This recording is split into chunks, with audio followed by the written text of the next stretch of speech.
Thank you for inviting me to talk today. So I'm going to explain a bit of genetics before Ziggy takes over and explains a bit more on genetics. But this is mainly to using it as a tool to find out how pollinators are moving through our systems in our Banksia woodlands. So initially this is adapted from the Matter of Scale, Merritt and Dixon paper, where genetics provenance originally is in the evaluation stage, where we use genetics in restoration.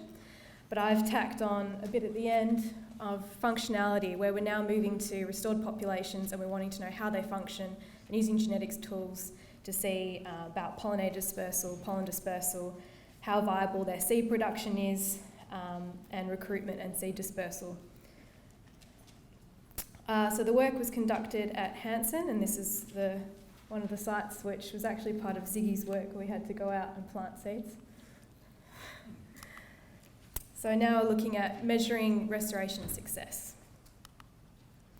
So we're kind of shifting from the focus of just mainly species, but now looking at species interactions within a restored site. And I was able to do this because these sites had been restored after 13 years.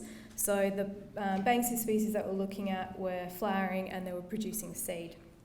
But I was interested in what pollinators were in that system and how far the pollen was travelling. So this is part of the work that I did during my PhD. I did a lot of bird observations, looking at visitation into sites. I collected the insect community and looked at their pollen loads, looked at genetic diversity and structure of the sites, and also looked at the pollen dispersal and genetic connectivity of these sites. So today for this presentation I'm mainly just discussing the last point, which was the pollen dispersal and connectivity. But I'll put in a few findings from the work from the bird diversity that I looked at. So as we all know, Banksia woodlands are under threat, and my main study was how to look at this patchwork that's now occurred across this Swan coastal plain.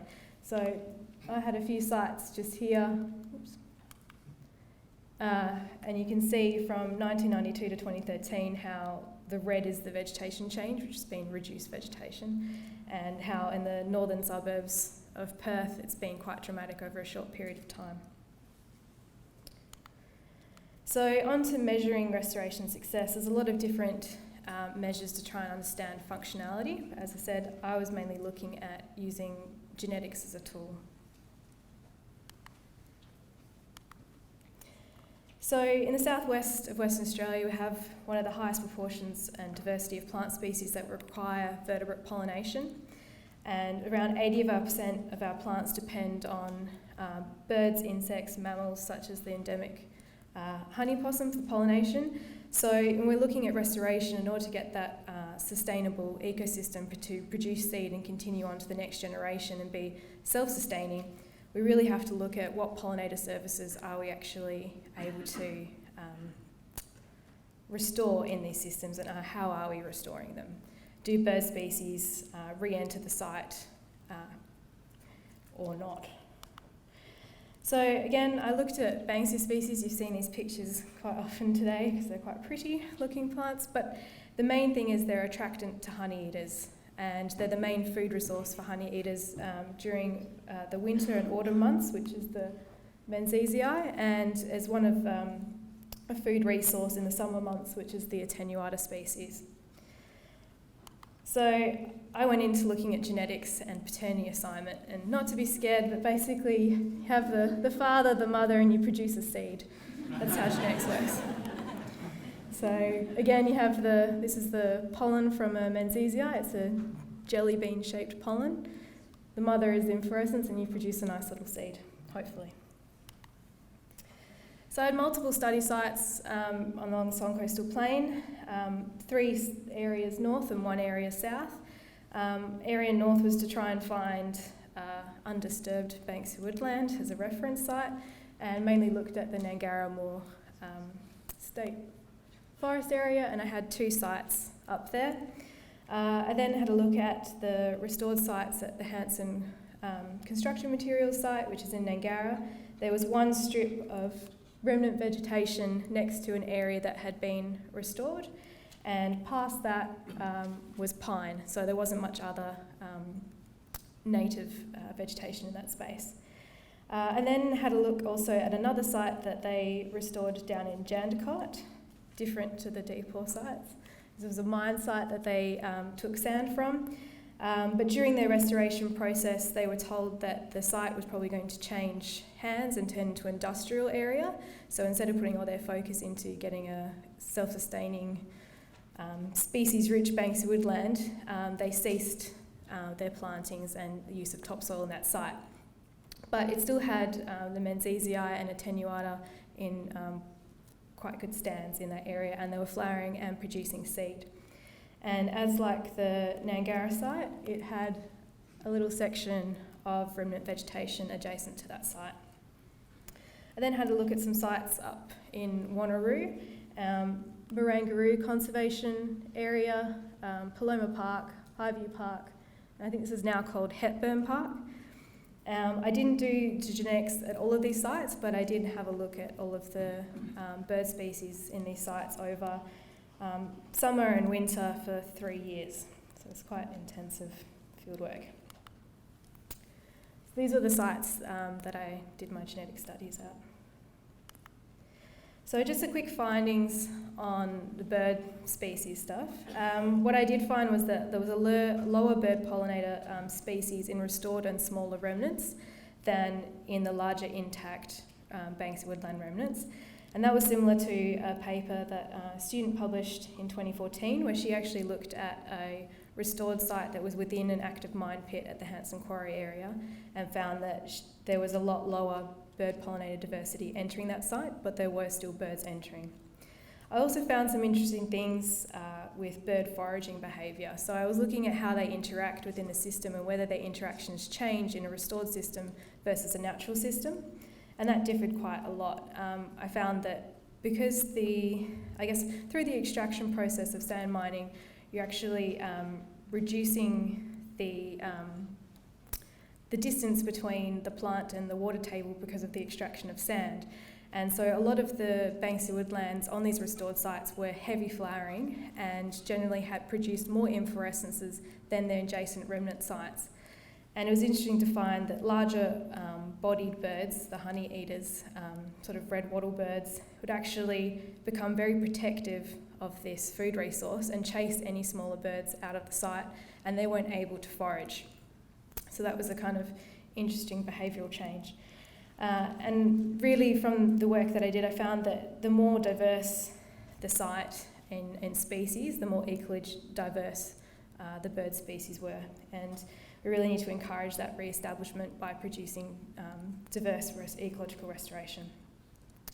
And the other thing is that practitioners generally assume that because these birds are generalist and they're mobile, that they should be able to traverse into these sites and use these sites for foraging habitat. But that might not be the case. So to go into some ways I use genetics as a tool to understand pollen flow and pollen movement between and within these sites, I use this technique called pollination graphs. So each dot point was a mother, and then I took seeds from that mother and tried to work out what the pollen pool coming into that mother was. So it's looking at the father contribution. And between the nodes, if there is similarity in the fathers coming in, then you can equate that it could be the same father that's between those sites. And then if the father is between those 2 points, that means a bird or an insect must have moved the pollen between those 2 points. So you can kind of see a line of significant conditional covariance that aligns those two sites, but it's also another way of sort of seeing a network of how a pollinator has moved through the system between those trees. It's a lot to take in.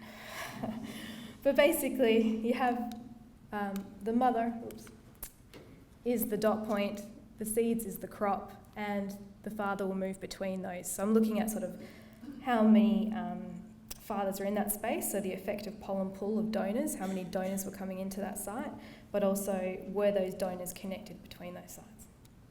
I've got pictures to illustrate this though. So looking at Highview Park and Hepburn Park, and comparing it to a natural woodland system. Natural woodlands contained quite a high number of effective pollen donors. So into that site there was about 12 pollen donors coming into a tree. When you were looking at the two fragmented sites, we found that that was a bit less in Hepburn Park, but a bit closer, 11.5 donors in Highview Park. But it was interesting because I was able to find these connections between these pollen pools between these two sites. And that's about a 2 kilometre distance. So they're traversing between these sort of fragments in this, across this urban matrix, making the move between these areas. So I guess the importance here is that we don't really know the distance to what point, if these two sites become further and further away, at what point they become genetically isolated. Because the other thing with honey eaters moving this distance is that they tend to glean and also take off pollen. So it's less likely that it will actually move into these sites. But genetically, these seem to be connected and therefore are still two functioning ecological systems that are receiving pollen from quite large distances. When you look at the two restored sites, where you've got your natural remnant and your restored site, we're seeing a lot of transfer as well between these two areas. Yes, it's a lot smaller scale, but we're seeing this movement of pollen between them. We're seeing a reduced number of effective pollen donors though, nearly sort of half of what you would see in natural population. Again at Jandakot here, where you can see it's a lot more sparse, we are getting quite a high number of pollen donors coming into the restored site. But the other flip side of that is that when you're doing genetic studies, and it's mainly based on natural ecosystems, not restored ecosystems, and in natural ecosystems, trees that are next to each other are generally genetically related because the seed doesn't fall far from the mother tree. And so they have that structure at a small distance. And when you have restored populations, you take seed from multiple individuals, you mix it all out and you put it into the site. So individuals that are near to each other are actually not as genetically related as they would be in a natural ecosystem. So although pollen hasn't moved very far in the site, those two individuals are genetically distinct from each other, indicating that it thinks that there's a higher number of pollen donors in that site, but it could just be that there's a higher number of different types of pollen in that area. So we wanted to go back to that idea about having diverse ecosystems and how that affects the pollinators and pollen movement. And as I said before, the Nangara site up at Handerson is an ecologically award-winning site for restoration, whereas their site down in Jandakot, you can see there's large gaps, there's little understory, and there's still old drip lines from where they did their original plantings. So I wanted to see whether this lack of understory actually played a role in the functionality of that system. So is there a capacity where that it starts to affect those trees? So I compared these two sites, one from an older study from during my honours. You can see here, so this was the Nangara reference site here, the restoration site, and you can see the number of species. And this is the Jandakot reference site, and this was their restoration site. So you had a really low number of native species, and the ones that were in the site, some of them were non-local species that were actually eastern states species. So a lot of greater reduced number of species in that site. So the work I did during my honours was looking at paternity assignment. That's a bit easier to explain. It's like paternity assignment with a human. Once you know your mother and you can collect a whole lot of adults or trees, you can work out, no, he's not the father, yes, he's the father, and able to assign paternity particularly and at distances. Problem with Menziesii and attenuata being really attractant species, the honey eaters are really highly mobile and dispersed. Actually capturing that one adult that could be the father in the site is thousands and thousands of trees that you have to genotype to make sure you get that hit rate. But luckily I was able to assign paternity to quite a few, and you could see that there was quite a big movement between the two sites of Botanic. But I wanted to know whether the same pattern occurred in this restored site that was sort of deportfrate of species diversity. So using Botanic assignment, I found that there was about 50% was within the population movement of pollen, and there was 50% movement between. So half the offspring that are genotyped in the remnant site and half in the restored site were actually sired by a parent in the other population. And that was so extensive that even the offspring in the natural remnant population adjacent to the restored site actually had an increase in genetic diversity than their parents from that flow of movement of genes from that restored site. So that's where I guess it's the importance with Ziggy will also discuss is where you select your material and source material from, because you get that high crossover of pollen between your natural remnants and your restored sites. So findings were that birds were highly mobile. I could find that they moved up to 2 kilometres.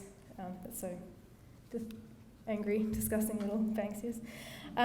Critically, we did not find a threshold between how far these remnant patches will be before you don't get that pollen movement, and how isolated these restored sites might become. So we really need to maybe start to identify the thresholds at which, the distance is too far, or how far, where to put our restoration sites so that you have this matrix and hopscotch through the system so they actually can get these bird species into the site. And despite low bird diversity bird movements, there was really no consequence for the matings of these plant species. I found that they produced just as many seeds and they were genetically robust. But with this pollination of highly mobile nectar-feeding species, they are really quite resilient in protecting and getting these remnant sites able to outcross and move that pollen. Even though you have low species diversity, I think that high number of inflorescences and the needing of food resource, they are moving into these restored sites. Yes, and it was interesting to find that there was an increase in genetic diversity in the offspring of that natural adjacent remnant population because of the restored site. Thank you, Alice.